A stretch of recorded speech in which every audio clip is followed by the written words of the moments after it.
প্রিয় দর্শক, Pinki blogs one চ্যানেলের পক্ষ থেকে আপনাদেরকে স্বাগতম। আপনাদের মাঝে আজকে আরও একটি প্লাস্টিকের নতুন টপ ফুলের ভিডিও নিয়ে হাজির হয়েছি। আপনারা এই ভিডিওটি শেষ পর্যন্ত দেখবেন। আপনারা এই ফুলগুলোকে দেখুন, কত সুন্দর সাদা রঙের এই ফুলগুলো দেখতে পাচ্ছেন। ফুলগুলো কিন্তু অনেক ভালো, তো আমার কাছে খুবই ভালো লাগে এই ফুলগুলো। দেখেন, প্লাস্টিকের তৈরি সাদা এই টপ ফুলগুলো, সাথে দেখেন এই যে পাতাগুলোও কত সুন্দর দেখা যায়, দেখতে পাচ্ছেন। এই যে বেগুনি কালারের এই যে টপটি, তো আমার কাছে এই ধরনের টপ ফুল খুবই ভালো লাগে, তাই আমি মাঝে মাঝেই এই ধরনের টপ ফুল কিনে নিয়ে আসি আমার ঘর সাজানোর জন্য। ভাবলাম আপনাদের জন্য একটি ভিডিও তৈরি করি। এই ধরনের টপ ফুল দিয়ে ঘর সাজাতে খুব সহজেই সাজানো যায়।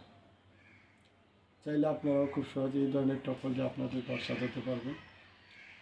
এই ধরনের টপ ফুল দিয়ে কয়েকটি সুবিধা আমার কাছে লাগে, তাহলে কোনো পরিচর্যা করতে হয় না, তাছাড়া সহজে নষ্ট হয় না, ঘরের যে কোনো জায়গায় রাখা যায়, আকারে ছোটো এবং ওজনে হালকা হয়। তাছাড়া এটা পড়ার টেবিলে, ডাইনিং টেবিলে, যে কোনো জায়গায় খুব সহজে রাখা যায়। আপনাদের কাছে এই টপ ফুল গাছটি কেমন লাগলো আমাদেরকে কমেন্টস করে জানাবেন। যদি ভালো লাগে তাহলে ভিডিওতে একটি লাইক দিয়ে চ্যানেলটি সাবস্ক্রাইব করে দেবেন। আবারও দেখা হবে নতুন কোনো ভিডিও নিয়ে। সবাই ভালো থাকবেন, ধন্যবাদ, আসসালামু আলাইকুম।